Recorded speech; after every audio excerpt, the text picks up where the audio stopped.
ഞാൻ പല്ലേ കമ്പിയിട്ടിട്ട് ഇടുന്ന സംസാരിക്കുന്ന ആദ്യമായിട്ടാണ് വീഡിയോ ഇടുന്നതെന്ന് തോന്നുന്നു. അതെ, ആദ്യമായിട്ടാണ്. അപ്പോൾ എൻ്റെ പല്ല് കമ്പി ഇട്ടതെന്നാന്ന് വെച്ചെന്നാൽ ഇത് കണ്ടോ, ഇങ്ങനെ പൊക്കത്തെ പല്ല് ഇച്ചിരി ഇങ്ങനെ പൊങ്ങിയിട്ട് താഴത്തെ പല്ല് ഇതിന് പറയുന്ന ഓവർ ബൈറ്റ് എന്നോ അങ്ങനെയാന്ന് തോന്നുന്നു. അപ്പോൾ ആണെങ്കിൽ ഇത് പോയിട്ട് അവിടുത്തെ പൊക്കത്തെ പല്ല് ഇടിക്കുമ്പോൾ അത് തേയ്മാനം സംഭവിക്കും. എൻ്റെ ഇവിടുത്തെ ഒരു പല്ല് പുറത്തോട്ട് ഇങ്ങനെ ആയിരുന്നു ഇരുന്നത്, പക്ഷേ ആണെങ്കിൽ അത് വേറൊരു പല്ല് പറിച്ചപ്പോൾ അത് അകത്തോട്ട് തന്നെ കയറിപ്പോയി. പിന്നെ ആരോ കമൻറ്റിൽ പറഞ്ഞ് പല്ല് അമ്മയ്ക്ക് തേച്ച് കഴിഞ്ഞാൽ ഇത് പല്ല് നേരെയാകും. പിന്നെ എന്നാ പറഞ്ഞേ,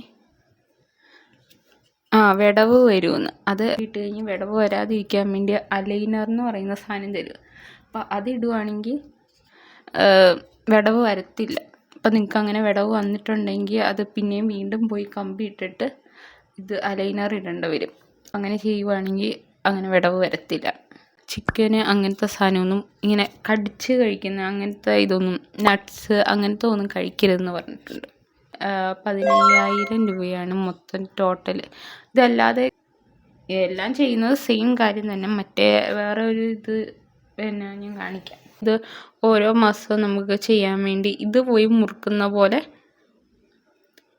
ഇങ്ങനത്തെ സംഭവം മാറ്റി ഇടാം.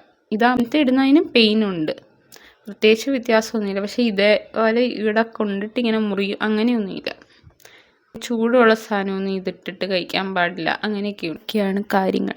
പിന്നെയാണെങ്കിൽ ഞാനാണെങ്കിൽ ഈ വ്ളോഗിൻ്റെ തുടക്കത്തുള്ള ഭാഗങ്ങൾ ഞാനാണെങ്കിൽ ഒരു ദിവസം എടുത്തതാണ്. എന്നിട്ട് അന്ന് കഴിഞ്ഞപ്പോൾ എൻ്റെ കൈ മുറിഞ്ഞ് കഴിഞ്ഞപ്പം അത് ഉണങ്ങി.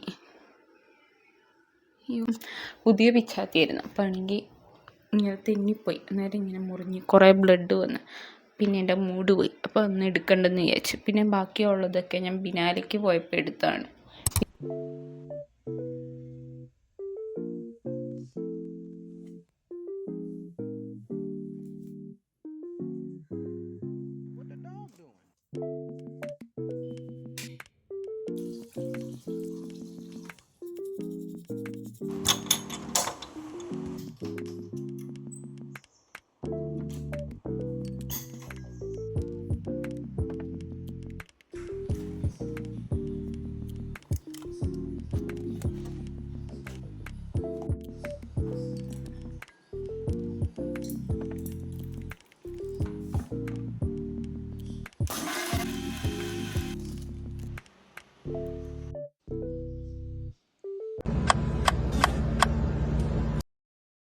കുറച്ച് സാധനം ഓർഡർ ചെയ്തായിരുന്നു. അതിൻ്റെയൊക്കെ ഓപ്പൺ ചെയ്ത് അതിൻ്റെ റിവ്യൂ ഒക്കെ ഞാൻ താഴെ ഇങ്ങനെ ക്യാപ്ഷനായിട്ട് എഴുതി വെക്കാം.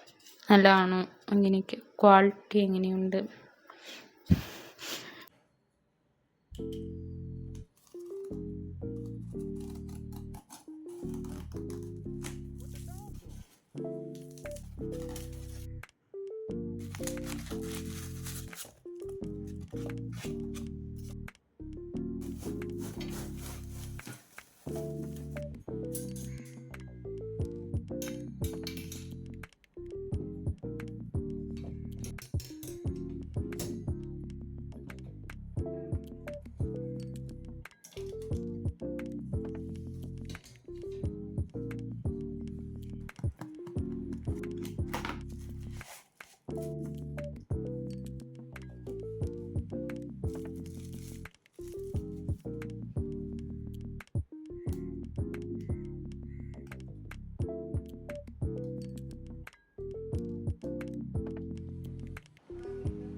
ബിനാലയ്ക്ക് എൻ്റെ കൂടെ വന്നത് ദീപ്തി എന്ന് പറയുന്ന ഒരാളാണ്. അപ്പോൾ ആണെങ്കിൽ ഞാൻ എങ്ങനെയാണ് പരിചയപ്പെട്ടതെന്ന് വെച്ചെന്നാൽ ഞാൻ കാർപ്പൻട്രി പഠിച്ചുകൊണ്ടിരുന്നപ്പോൾ അവിടെ വന്നതാണ് അവസാനമൊക്കെ ആയപ്പോൾ.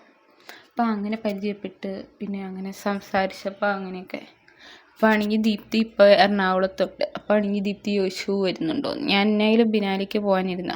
പിന്നെ തെരേസ വരുമ്പോൾ ഇനി പോകും ഒരു പ്രാവശ്യം. പിന്നെയാണെങ്കിൽ വർഷിനിയും അനുവൊക്കെ അനുവും വരുമായിരിക്കും. അപ്പോൾ അവരുടെ കൂടി ഒരു പ്രാവശ്യം പോകും. ഇനി ഒരു പ്രാവശ്യം കൂടി പോകും.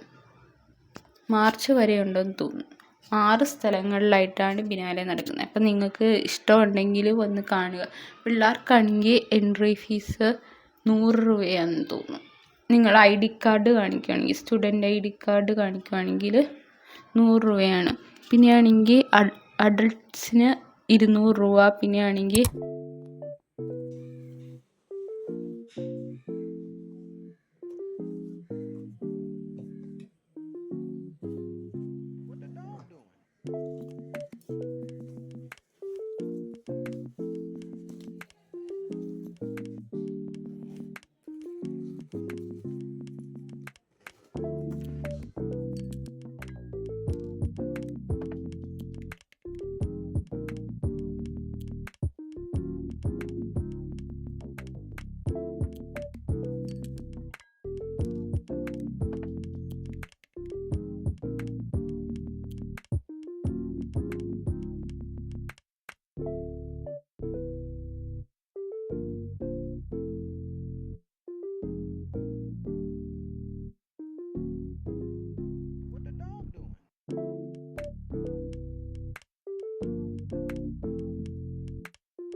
ഇതെല്ലാം ഞാൻ ബാർകോഡ് കളക്ട് ചെയ്തിട്ട് സ്റ്റിക്ക് ചെയ്തതാണ്. ബ്രൂവിൻ്റെ കവറിൽ പിന്നെ എലിഷ വാങ്ങിക്കുന്നത്, എലിഷയുടെ മറ്റേ മെറ്റീരിയലിൻ്റെയൊക്കെ ഇത് വരുന്നത്, അതിൻ്റെയൊക്കെ DTDCയുടെ പിന്നെ പിന്നെ എല്ലാ മസാല വാങ്ങിക്കുന്ന അതിനകത്ത് എല്ലാത്തിലും ഉണ്ടല്ലോ. പിന്നെ നമ്മളെന്തെങ്കിലും ഓൺലൈനിലൊക്കെ ഓർഡർ ചെയ്യുവാണെങ്കിൽ അതിലുണ്ട്. അങ്ങനെ എല്ലാത്തിൽ നിന്നും കളക്ട് ചെയ്തിട്ട് ഇങ്ങനെ സ്റ്റിക്ക് ചെയ്യുന്നു. ചുമ്മാ സമയം പോകാൻ വേണ്ടി എന്തെങ്കിലുമൊക്കെ ചെയ്യുന്നുണ്ടെന്ന് തോന്നണ്ടേ. ഇത് ഞാൻ നാളെ അപ്ലോഡ് ചെയ്യാൻ പോകുന്നു. പക്ഷെ ഈ വീഡിയോ വരുന്നതിന് മുമ്പ് ഞാൻ ഇത് അപ്ലോഡ് ചെയ്യും. അപ്പോൾ ഇത് ഞാനാണ് ഈ കാർഡ്ബോർഡ് വെച്ചിട്ട് ചെയ്ത എന്ന് വെച്ചാൽ നിങ്ങൾ ചുമ്മാ വരച്ചിട്ട് ഇതിൻ്റെ സൈസിൽ ഇത് ചെയ്യുക. ഇതാണെങ്കിൽ ഇപ്പം എത്ര സെൻറ്റിമീറ്റർ വേണം അതിന്, ഇപ്പം 3 ആണെങ്കിൽ 3, അപ്പം അതിനനുസരിച്ചുള്ളത് വെച്ചിട്ട് ഇത് ചെയ്യുക. ഈ സ്ക്വയർ ഇത് ഞാൻ ചുമ്മാ അളവൊന്നും ഇല്ലാതെ ഞാൻ ചെയ്തത്. പക്ഷെ നിങ്ങൾ ശരിക്കും ചെയ്യുമ്പോൾ അളവ് അനുസരിച്ച് എന്ന് വെച്ചാൽ ഇവിടെ എടുക്കുന്ന സെയിം ഇത് ഇവിടെ എടുക്കണം. എന്നിട്ട് അത് സ്റ്റിക്ക് ചെയ്യണം. അതുപോലെ ഈ ഇലയുടെ ഇത് 4 എണ്ണം ഉണ്ടാക്കണം. ഇത് വെച്ചിട്ട് ഇത് തന്നെ വെച്ച് ട്രേസ് ചെയ്തിട്ട് പുറകിൽ ഒരെണ്ണം ചെയ്യണം. അങ്ങനെ പെൻ ഹോൾഡർ വലിയ പൈസയൊന്നുമില്ല, പശ വാങ്ങിക്കണമെന്ന് മാത്രമേ ഉള്ളൂ. പിന്നെ പെയിൻറ്റ് ചെയ്യണമെന്നൊന്നുമില്ല, അല്ലാതെ തന്നെ ഇരിക്കുമ്പോഴും കാണാൻ ഭംഗിയായിരിക്കും. പിന്നെ ഞാൻ ഒരു രസത്തിന് പെയിൻറ്റ് ചെയ്തതാണ്. ഇതത്ര രസമൊന്നുമില്ല, എന്നാലും ഞാൻ ചെയ്തു. ഇതെന്ന് പറഞ്ഞാൽ ഇത് ക്ലേ വെച്ചിട്ട് ചെയ്തേക്കുന്നത്. എന്നിട്ട് അതിൻ്റെ പുറത്ത് ഇത് ഇപ്പം ഞാനൊരു സിൽവർ കളറിലെ ഇതിൽ ചെയ്തിട്ടുണ്ട്. ഇതല്ലാതെ നെയിൽ പോളിഷിൽ ഇതിൻ്റെ പൊക്കത്ത് ഇങ്ങനെ ചെയ്യുന്ന ഒരു ടൈപ്പ് പൗഡറുണ്ട്. എന്ന് വെച്ചാൽ അതിങ്ങനെ ഗിൽറ്റ് എന്നതാണ് അതിന് പറയുന്നത്. ഞാൻ ഇവിടെ ഫോട്ടോ കൊടുക്കാം. ആ സംഭവം തേക്കുവാണെങ്കിൽ കുറച്ചും കൂടി നല്ലതായിട്ട് ഇങ്ങനെ ഇതായിട്ടിരിക്കും, കുറച്ചും കൂടി നല്ല ഭംഗിയുണ്ട്. ഞാൻ അതാണ് ഉദ്ദേശിച്ചത്. പക്ഷേ എൻ്റെ കയ്യിൽ അതില്ല. അപ്പം സിൽവർ കളറിലെ ഒരു പൗഡർ അതെടുത്ത് തേച്ച് എന്നാലും കുഴപ്പമില്ല, അഡ്ജസ്റ്റ് ചെയ്യാം. ഇത് ഞാൻ ക്ലേ വെച്ചിട്ട് ചെയ്തതാണ്.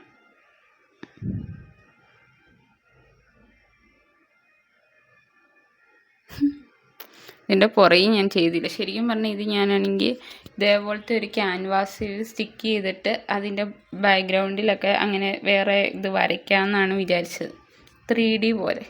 പിന്നെ എനിക്ക് അത് പോയി. ഇനി വേണമെങ്കിൽ നമുക്കിവിടെ ഹോളിട്ടിട്ട് പിന്നെ കീ ചെയിൻ പോലെ ആക്കാം. അതുകൊണ്ടാണ് ഇവിടെ ഇങ്ങനെ ഫ്ലാറ്റായിട്ടിരിക്കുന്നത്. പുറകിൽ ഞാൻ പ്രത്യേകിച്ചൊന്നും ചെയ്തിട്ടില്ല.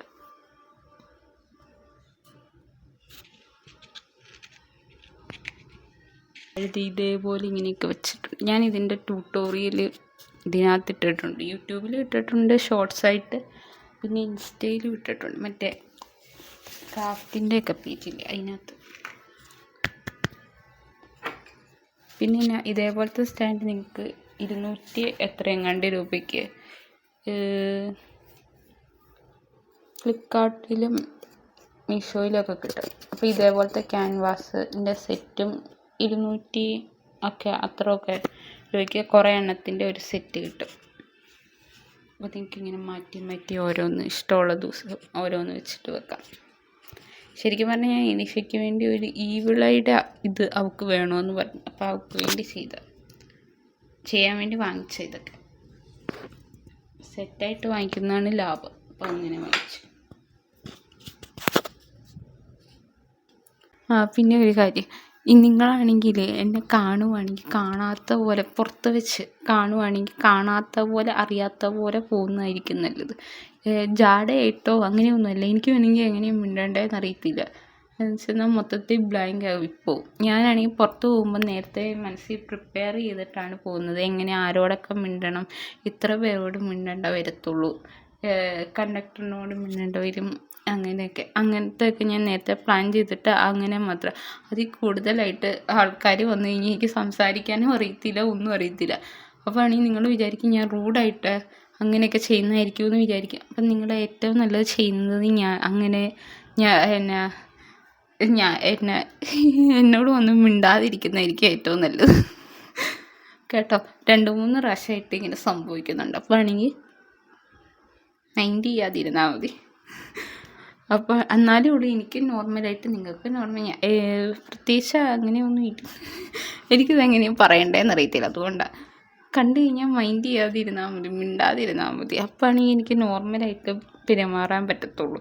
അല്ലെങ്കിൽ ഞാനാണെങ്കിൽ എനിക്ക് എങ്ങനെ പെരുമാറേണ്ടതെന്ന് അറിയത്തില്ല. ഞാൻ തന്നെ എന്നാ ചെയ്യുന്നതെന്ന് എനിക്കറിയത്തില്ല. അറിയാൻ വരാത്ത ആൾക്കാരെ കാണുമ്പോൾ ഞാൻ ഒരുമാതിരി അവരെന്നോട് വന്ന് മിണ്ടിക്കഴിഞ്ഞാൽ, കാരണം ഞാൻ മെൻ്റലി അതിന് പ്രിപ്പയർ ചെയ്തിട്ടല്ല നടക്കുന്നത്. അതുകൊണ്ട് ഇപ്പോൾ എനിക്കറിയത്തില്ല അതെങ്ങനെ എക്സ്പ്ലെയിൻ ചെയ്യേണ്ടതെന്ന്. അത് കഴിഞ്ഞിട്ട് പിന്നെ എനിക്ക് എന്നാ ചെയ്തതെന്ന് മറന്നു പോവും.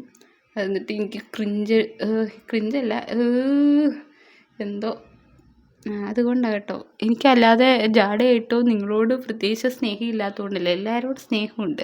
അതുകൊണ്ടാണ് പറയുന്നത് നിങ്ങൾ എന്നോട് വന്ന് മിണ്ടണ്ടെന്ന്.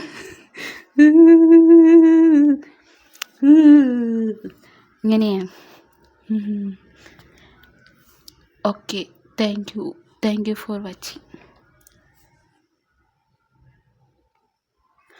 പിന്നെ ബിനാലിക്ക് പോകുമ്പോൾ കുറേ നടക്കാനുണ്ട്. അപ്പോൾ ആണെങ്കിൽ നിങ്ങൾ വെള്ളം എടുക്കുക. ഞാൻ നേരത്തെ പോയിട്ടുണ്ട്.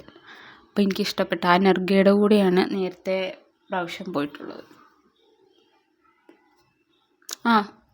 ദീപ്തിയുടെ വീഡിയോയിൽ ഫേസ് ഒന്നും കാണിക്കത്തില്ല. കാരണം ദീപ്തിക്ക് പ്രൈവസി ഇങ്ങനെ സോഷ്യൽ മീഡിയയിൽ ഇങ്ങനെ വരുന്നൊന്നും ഇഷ്ടമില്ലെന്നാണ് പറഞ്ഞത്. അപ്പോൾ ഇത്രയേ ഉള്ളൂ. Thank you for watching.